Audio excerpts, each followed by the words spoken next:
For a few months now, we have been contemplating a song, a Samadhi song, a song coming up out of a Samadhi, about a Samadhi, a song enjoying, it's a song of a Samadhi that enjoys itself. Sometimes we call this Samadhi the self-enjoyment Samadhi.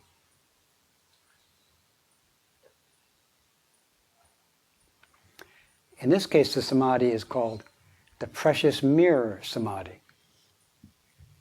And this is a song about Samadhi, a Samadhi which enjoys itself. It's a song about the self enjoying itself. It's a song about a precious mirror. It's a song about the teaching of suchness. And as I mentioned earlier today, the teaching of suchness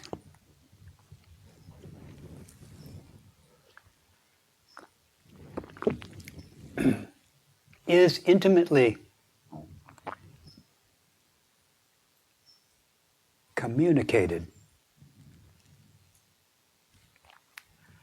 by Buddhas and ancestors.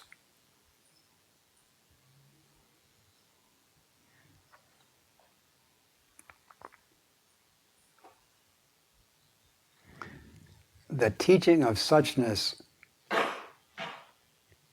is intimately communicating Buddhas and ancestors. The Buddhas and ancestors are intimately communicated by the teaching of suchness. The teaching of suchness is the Buddha ancestors intimately communicating with each other, with all of us.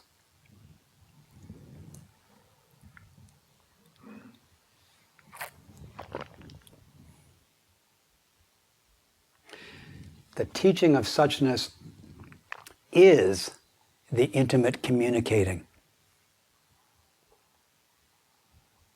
Intimately communicating is the Buddha ancestors'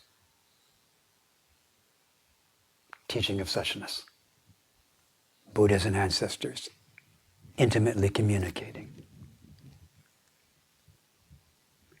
Now you have it. Now you have it also. Now you have it also. Please take care of it.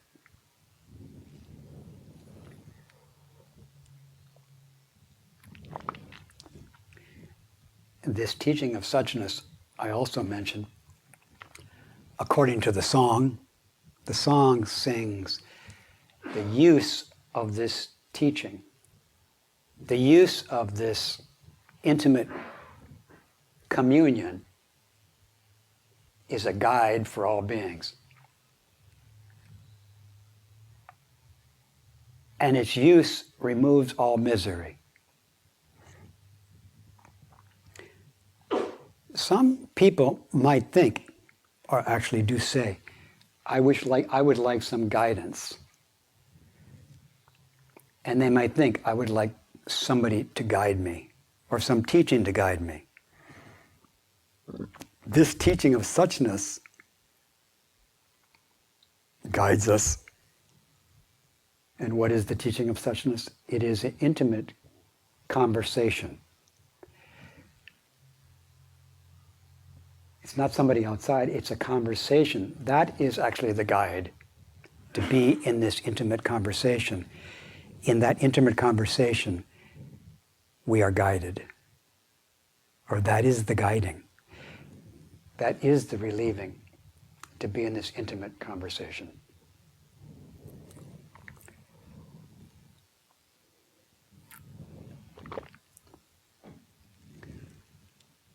Someone said to me recently,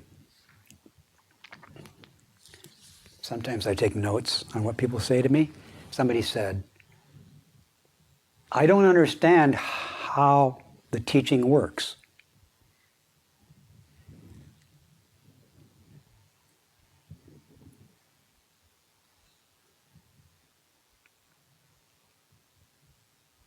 Don't know much about the teaching.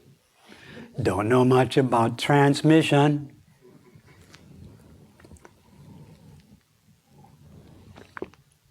I said, well, I'll talk about that. And he said, now? I said, no, in the talk today. I'm talking about how the teaching works. And it works quite well with, don't know much about how it works.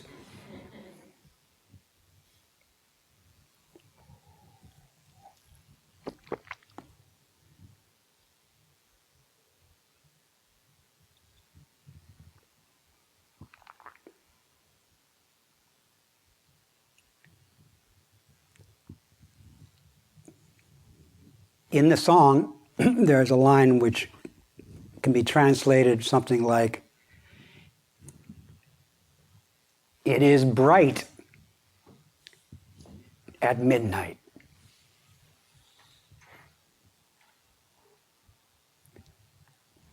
Literally, it's, the Chinese character is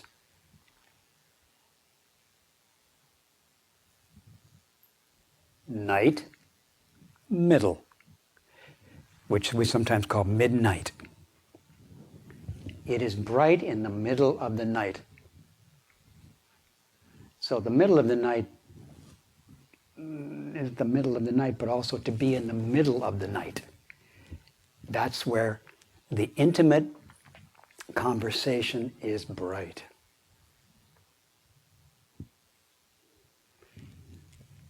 Today I'd like to talk about the midnight, where this Buddha ancestor intimate entrustment of the teaching is bright. The entrustment is already going on. You already have it. You're being invited and encouraged to take care of it. But the brightness of this entrustment, which you already have this entrustment, the brightness of it is in midnight, at midnight.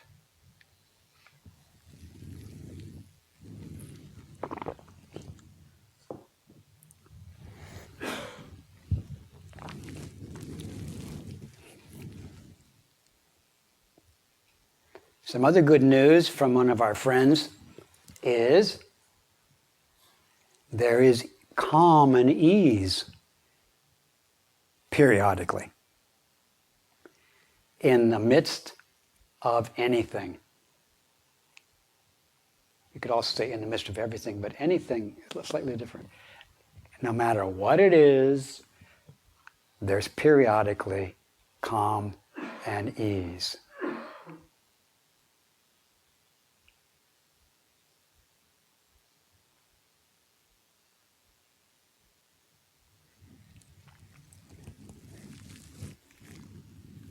I don't know if the person then said, working within.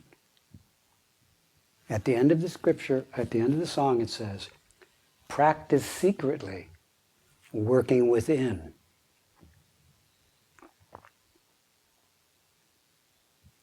Like a fool, like an idiot. Or practice secretly, working within at midnight.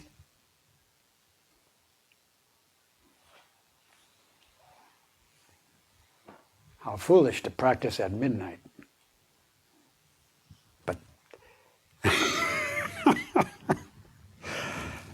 some of you who don't know me so well maybe would benefit by me explaining what just happened.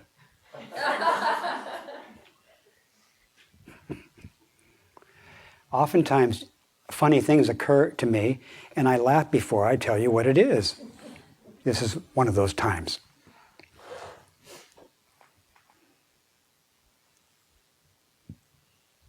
What was I talking about? I was talking about working within in the midnight. That's where the transmission is bright. That's where the teaching is bright, is it at midnight. So then this cartoon appeared in my mind. From ancient times. The cartoon is a cartoon where there's two men talking to each other, I think. No. Two men, I think, are looking at the ground under a streetlight. And a policeman says to them, "What are you doing?" And one of them says, "We're looking for our watch." And the policeman said, "Did you drop it here?" And one of them says, "No, we dropped it up the street, but the light's better here."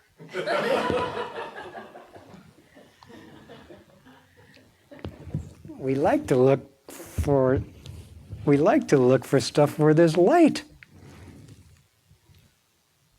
And we're going to probably continue.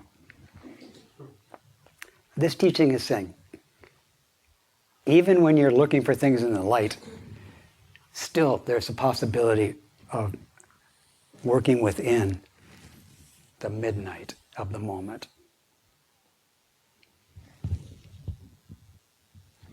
This is a teaching for big kids.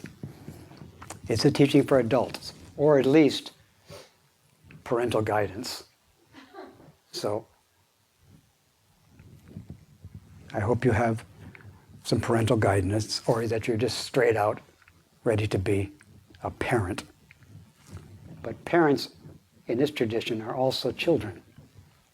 The Bodhisattvas are parents to all beings, and also they're children of the Buddhas. This midnight teaching. Tomorrow at Gringoch, I'm going to give a talk to the children, and then afterwards I'm going to give a talk to the adults. And I'm going to talk to the children about what the Zen Center is about. And I'm going to tell them we're going to try to teach people how to help, how to be helpful, how to be kind, how to be good friends. That's what we have Zen Center for, is to make friendly, kind, gentle people, and make friendly, kind, gentle plants that are helpful. And I'm going to tell the adults how to learn how to be friendly. But I'm going to just tell the children what the point of the temple is, what the charter of the garden is. And then they can go off and get some more education in the children's program. And then I'm going to talk to the adults about what I'm talking to you about, which is, how do you learn? Where do you learn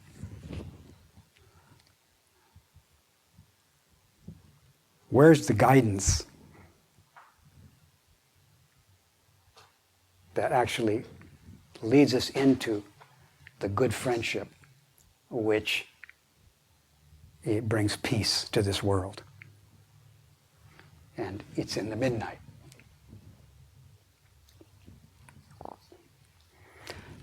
The author of this song about working within the midnight, the author of this song about taking care of how you already are in such a way that you realize how you already are. The author of this song is a Chinese person. His name is Dung Shan. Dung Shan's the name of the monastery where he was teaching most of his teaching career. And Liangje means good servant. We have a tradition that he wrote this song about the precious mirror, Samadhi. And this precious mirror, Samadhi, was where he already is. You could also say where he already was. This precious mirror, Samadhi, is where you already were and where you already are.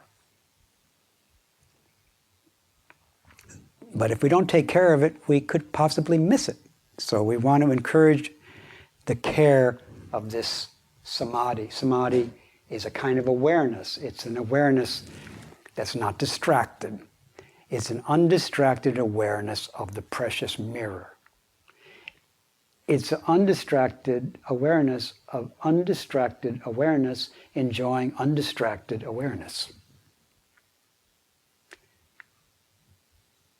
Back in China, Shan had a teacher. His teacher's name was Yun Yan, which means cloud cliff. Good servant is a student of Cloud Cliff. And Cloud Cliff told the good servant, he said, I now give you the precious mirror Samadhi. You now have the precious mirror Samadhi.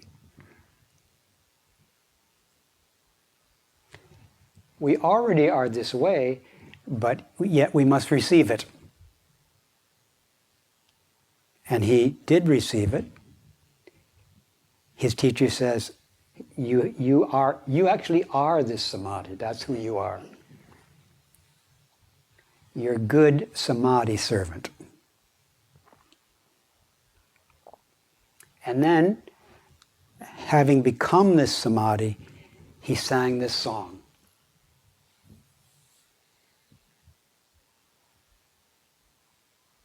Which people have been singing for more than 1,000 years.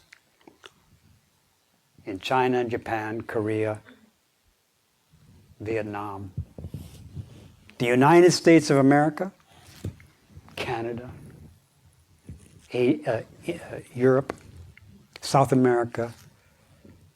Maybe it's made it back to China again.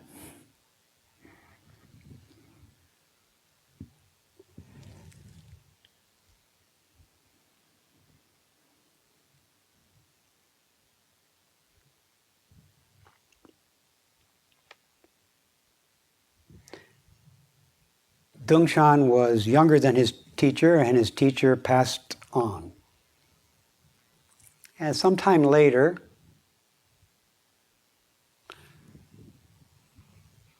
the good Samadhi servant, was conducting a memorial feast for his teacher, Cloud Cliff. And a monk said to him,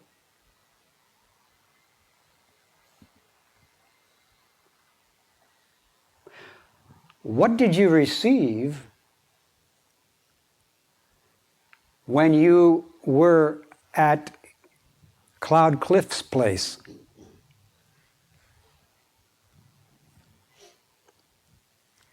And Yun Yan said, "Although I was there," Good servant said, "Although I was there,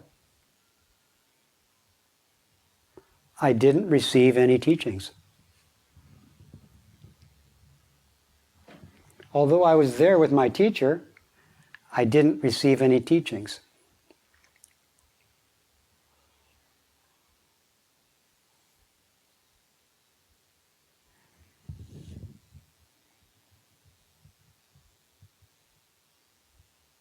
And the monk said, "Well, if you didn't actually receive any teachings, why do you conduct memorial service for your teacher?"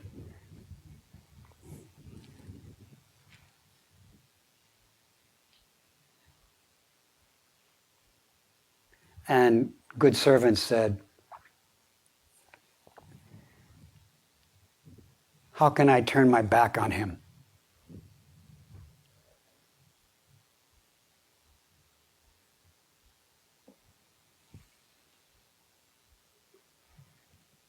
And the monk said, you began by meeting Nanchuan.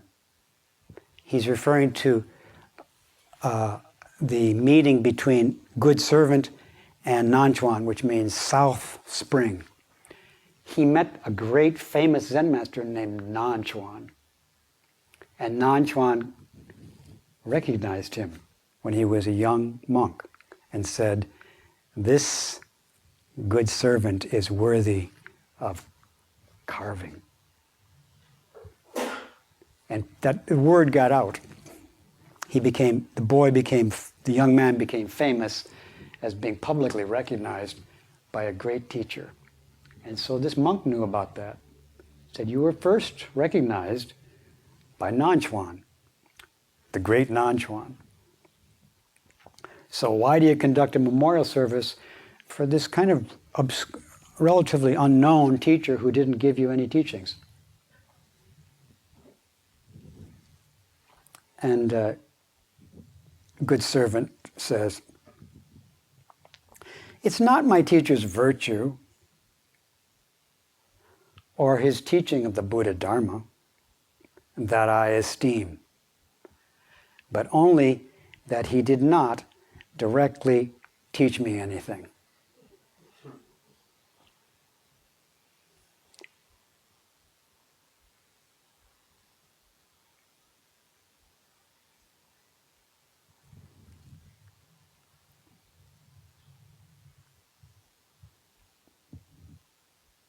And then the monk says, well, since you are conducting the ceremony, do you agree with your teacher or not? And Shan, good servant, said, I half agree and half don't agree.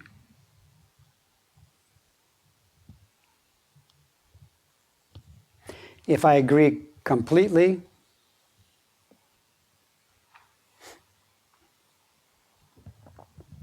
the monk said, why don't you agree with him completely? I half agree and half don't agree. Why don't you agree with him completely? If I agreed with him completely, then I would be ungrateful to my teacher.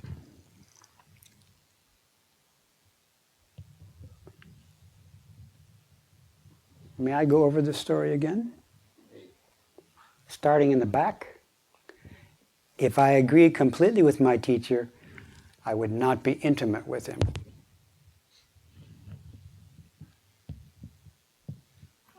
Yucky. So the student and the teacher are together, and the student is intimate with the teacher and doesn't agree completely with the teacher. It's kind of yucky. I half don't agree with you, teacher. Well, why don't you completely agree with me? Because then I would be ungrateful to you. I would not be intimate with you. But I am intimate with you, so I just half agree with you. Because this is midnight, man.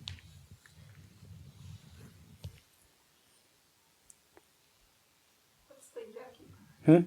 Why did you say yucky?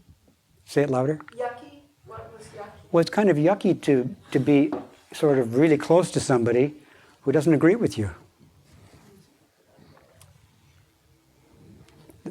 Yeah, go ahead. I thought the yucky was to be 100% in agreement. That's super yucky.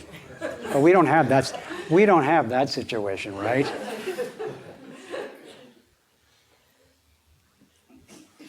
In this tradition, the disciples don't completely agree with their teacher. And therefore, they're not really disciples of their teacher.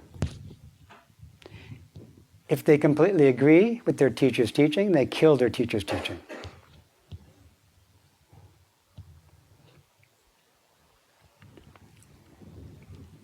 I agree.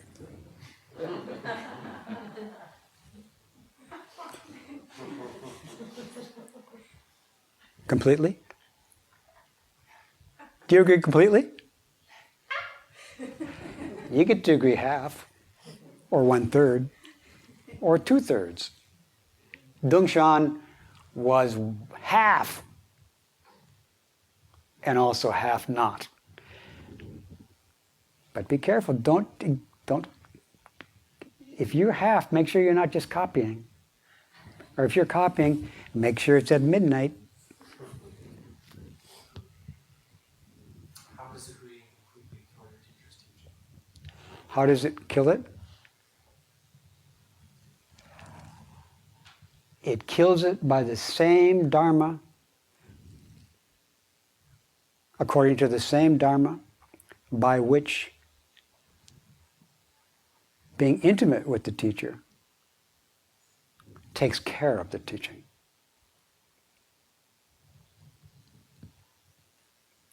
And how does being intimate with the teacher take care of the teaching? That is bright at midnight. How does completely knowing what the teaching is, how does that kill it?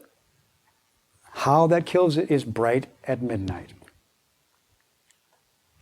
If you want to be clear and know completely how knowing completely kills the teacher's teaching, and you go for that, then you kill it again. This teaching is for adults, where there's yuckiness all around.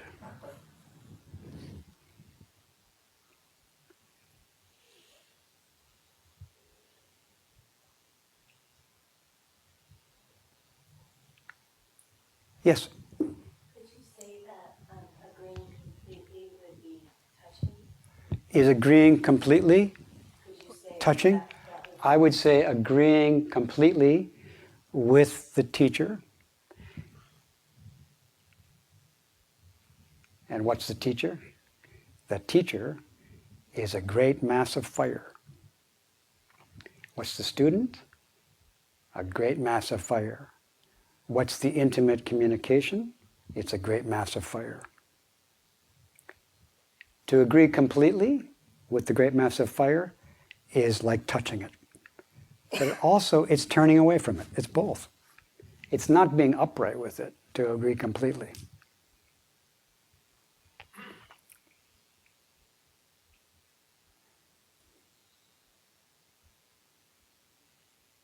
Why not?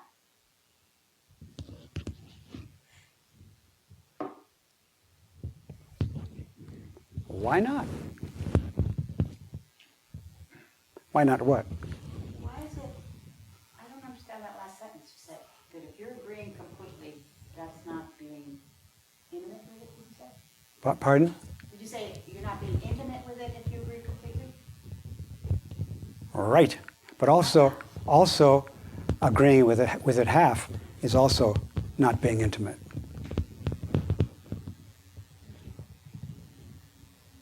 What's being intimate?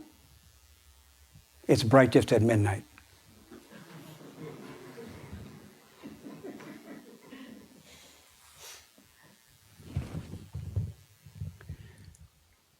Practice secretly, working within like a fool, like an idiot. In that foolishness,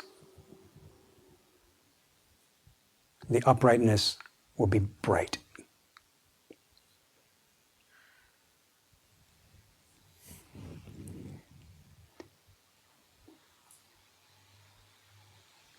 And I imagine that there were quite a few meetings between the teacher who said, "You are the precious mirror awareness. Please take care of it." And even at that time, or before that, or after that, I imagine that the teacher said to the disciple, "I don't want you to be my disciple." To help him be upright with being this samadhi.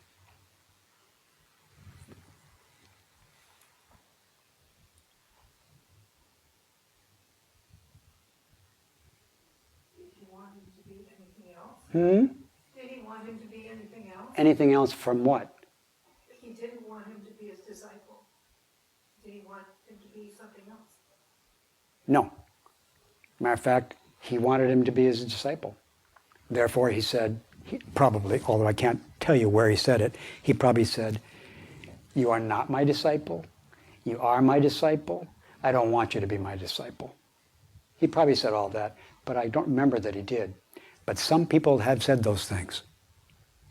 Some people have said, some Buddha ancestors have said, "You are not my disciple." And who did they say that to? They don't say it to just anybody on the street.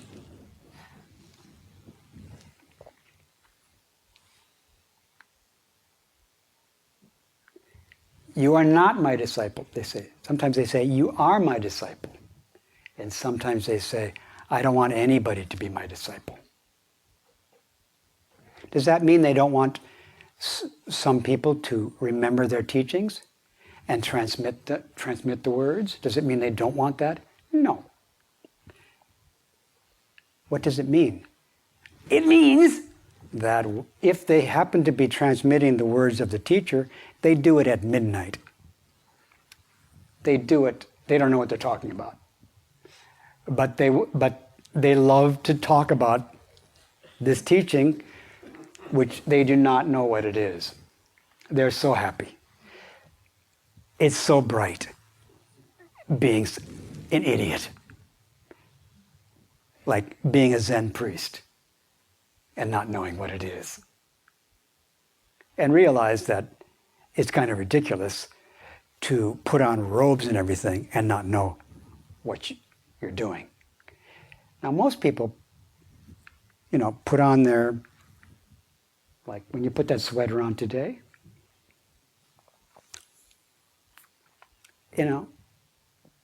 people might come up to you and say, "Oh, it's a nice sweater.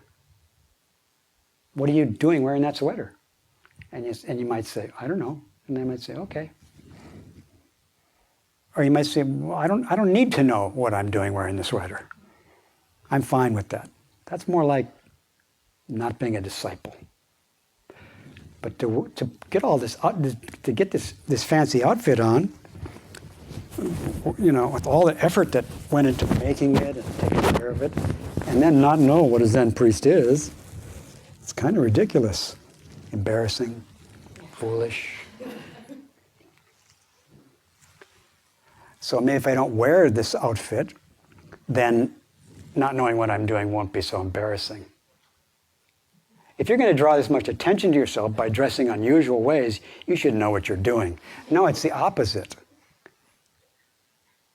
I'm kind of advertising being an idiot. Whereas if I wore, just some simple outfit, I'd still be an idiot, but it wouldn't be such a public demonstration, because people wouldn't think, well, he's an idiot for wearing, some black pants and a black shirt. But if I wear, even before I talk, if I wear these outfits, some people might say, "What a fool." And then, yeah, right. You're right. And now my cup is emptieth.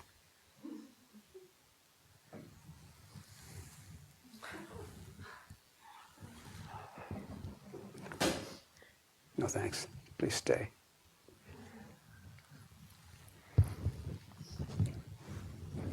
How you doing up there? Hey, we can see the drops on your head. Yeah.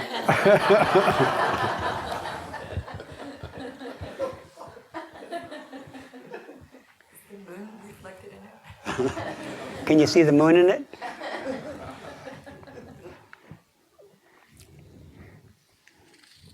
Oh. What I see is inconceivable for you to respond to that.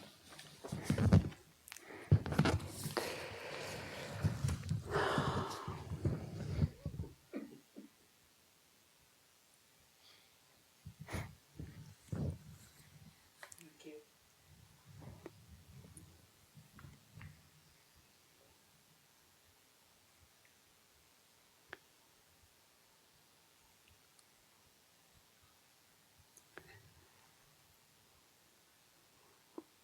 stories about conversations at midnight.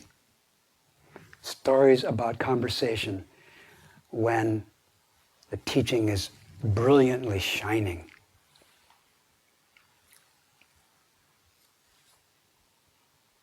Someone said to me just the other day, once upon a time there was a woman named Ling Shing Boo. And she went to visit her friend, Abode, to pay her respects to the teacher, Abode.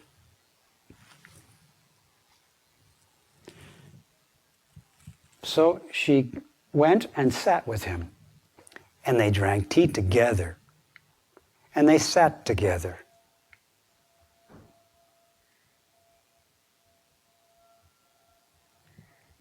And she said, a true word can't be spoken no matter how hard you try.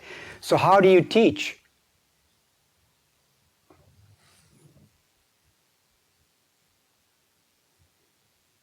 Following her instruction, he was silent.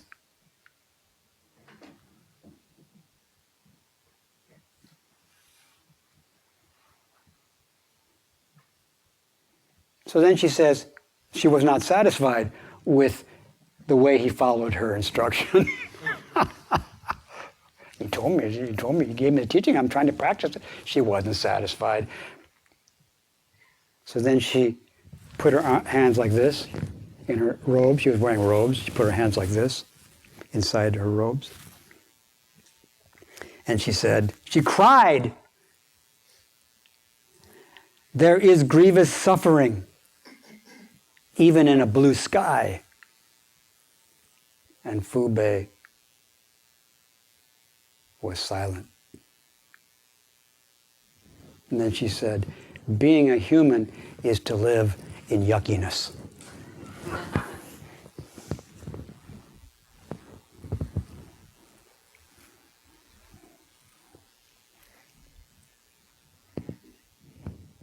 Now you can be a human and not live in yuckiness, but that's rather drab, actually. You say, well, I could live without yuckiness. I can live without calamity. I can live without distress and turmoil.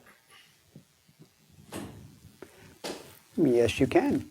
But will you be fully alive without it? Closing the door on midnight, turning the lights on, but not finding your watch, but it's a good place. It's nice to have the light. But it's yucky over in the dark and slimy. But something is bright there.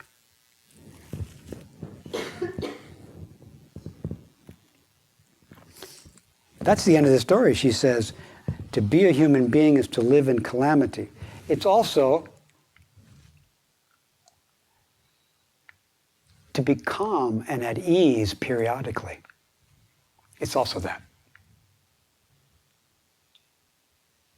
And working within like a fool. Where? In calm and ease, working within. Working within the mind that is periodically, and maybe even now, calm and at ease. Working within that mind. But not knowing completely what it is.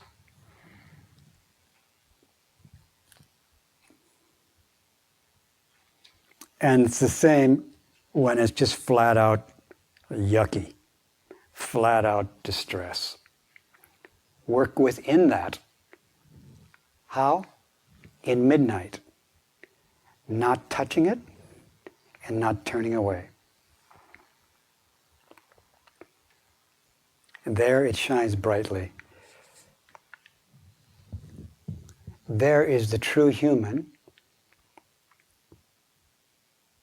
which doesn't completely know what a true human is, or what a true human isn't. In this place, the teaching is not killed.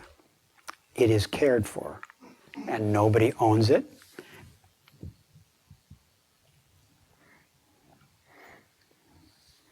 So those are two stories about practicing at midnight and taking care of what you already are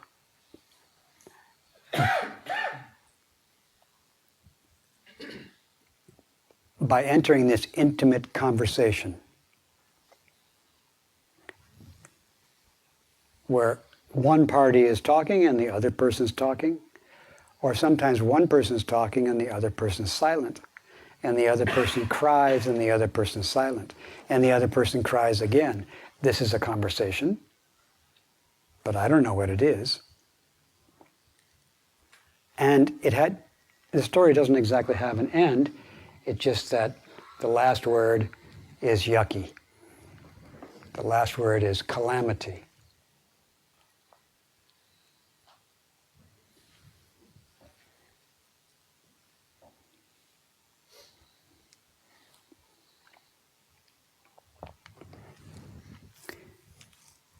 The song doesn't say this,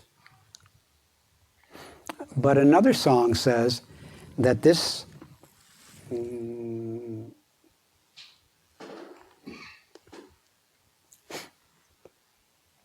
this intimate communication, which you have already, you have the intimate communication. You have the teaching of suchness already. And this intimate communication is Buddha ancestors. Sometimes you say it's between Buddha ancestors. It's between Buddhas and Buddhas. But I'm suggesting that this intimate conversation is what Buddhas are, or it is what Buddhas are doing. Buddhas are what they do, and what they're doing is intimate conversation. And sometimes they say only Buddhas do this only with Buddhas. But what are Buddhas? Buddhas are intimate entrustment. But it's not intimate entrustment by yourself. It's intimate entrustment with intimate entrustment. And what is intimate entrustment? It is the enlightenment of all beings. It is the relief and freedom from suffering. Liberation is in conversation with liberation. The liberation of all beings is in conversation with the liberation of all beings. This is going on most brightly at midnight. It's going on in the light too, but it's dark in the light. In the light you can't see it. Yes? So when there is the intimate communication, that doesn't mean there's no longer yuckiness. There's still yuckiness.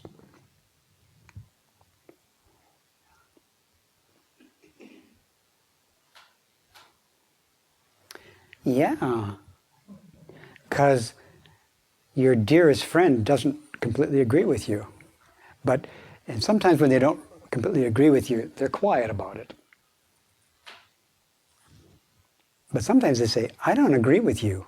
Or even something else like, you're wrong. Or you're off track, teacher. Or you're not my teacher. Or you're not my disciple either. Well, you're doubly not my teacher. You're even more not my teacher than I'm not your disciple. Oh, you are my teacher. I changed my mind. I don't want any disciples, especially you. Like that. It's yucky, or it's stressful.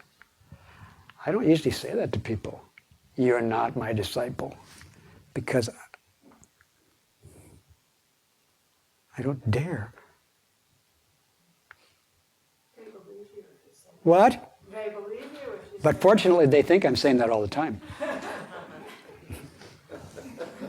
But now I'm also adding to the list of all the times I said you weren't my disciple. I'm saying, I pray that I don't have any disciples who will kill my teaching or the teaching. And then somebody says, oh, let's go start a school called, let's kill his teaching, then we won't be his disciple. Oh, no, we would be. No, wait a minute. If we are a disciple, we kill the teaching. If we're not his disciples, we take care of it. So let's start a school called Not His Disciples.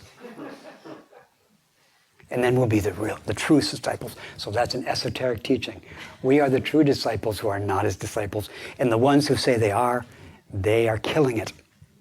And we've got proof, scriptural proof, that all those who are his disciples are killing the teaching. And all the great Zen disciples were not the disciples of their teacher.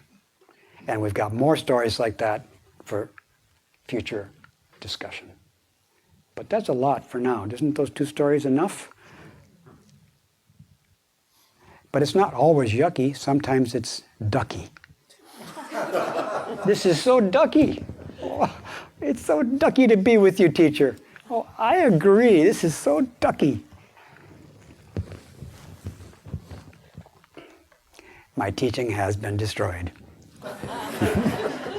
Anything else this morning, early afternoon? Is that enough?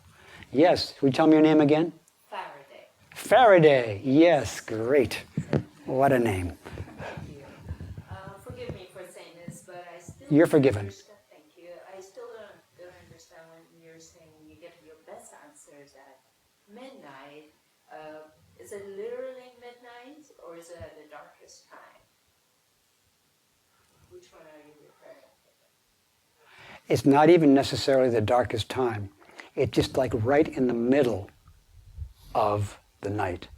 It might be, not the darkest. I don't know. Actually, in midnight, I don't know if it's even midnight. So if you're in rough times, look for the brightness. I doubt that I understand what midnight is. I doubt that I understand what intimate communication is. I doubt that I'm practicing, I've entered into the awareness of the precious mirror. I doubt that. And I don't know whether my doubt is just the right kind of doubt, the right amount of doubt, or whether I'm overdoing it a little bit or underdoing it.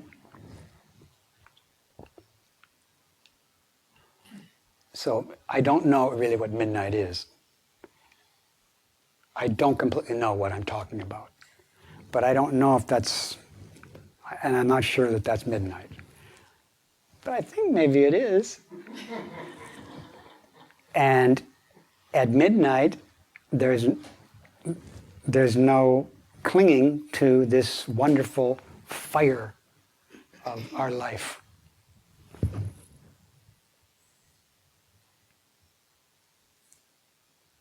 And everything is included, and everything is helping everything else be free and at peace. And that's going on at midnight, in the dark.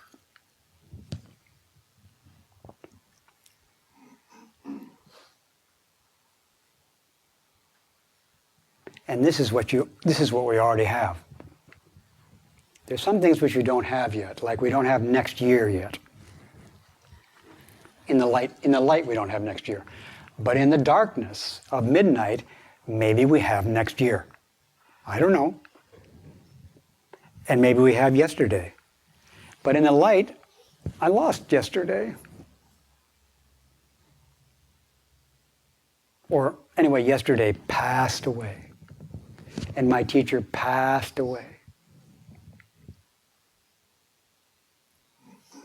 And Shan, the author of this song, he met many great Zen teachers, but the one he venerated most was the one who never directly pointed out what midnight was, who he was, what they were, what ducky is, what yucky is. He never directly pointed out. And you could say, was that because he was such a kind teacher? Yes. Was that because he didn't know what it was, so he couldn't point it out directly? Maybe.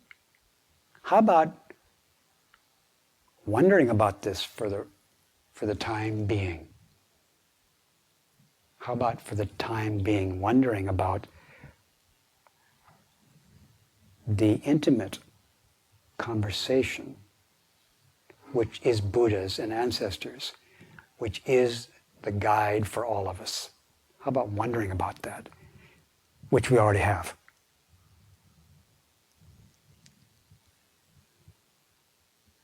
How about helping each other remember to wonder? Yes, Carol? Is it like diversity is the flavor of life, and therefore to penetrate the diversity is like to wear the robes, because you're always in penetration of Penetrate the diversity, yes, possibilities. and be upright with it. After you enter it, don't touch the diversity and don't turn away from it. Diversity is like a great massive fire. You're like a great massive fire. I'm like a great massive fire. And you and me together, in a way, is who we really are. And that allows the diversity of yucky and ducky. And this wonderful diversity, again, we do not turn away from it. We have Zen teachers who teach lots of good things, and then we have Yun Yan who doesn't really teach anything. We let him be a teacher. We let the people who are teaching us a lot of stuff and pointing stuff out, we let them be here. They're welcome. We let those who would like to point things out but don't know how, they're allowed to be here. We let those who know that nobody can point anything out not point anything out. And we let those who know that nobody can point anything out point things out. All that's allowed here in this wonderful fire of what? Of being like a fool, like an idiot. Not a real fool. A pretend fool. No, real one. A real one, okay. How's that? Is that enough? Going once? Going twice? Going 3 times. Sold American. Sold what? American. American Tobacco Company. Who makes Lucky Strikes. Yucky strikes? Yucky Strikes. Yucky Strikes. Yes, they are yucky strikes. Now, when I swing and I miss, it's a yucky strike to me, but to some people, it's beautiful. Ducky strikes. My strikes, are they yucky or are they ducky? When I miss the ball, some people think it's yucky. Some other people think that's really ducky, and they clap. And some other people go, ooh! He's swinging away. And he keeps striking. 1, 2, 3, you're out at the old ball park. Like a hammer, like a baseball bat striking emptiness. May intention equally extend.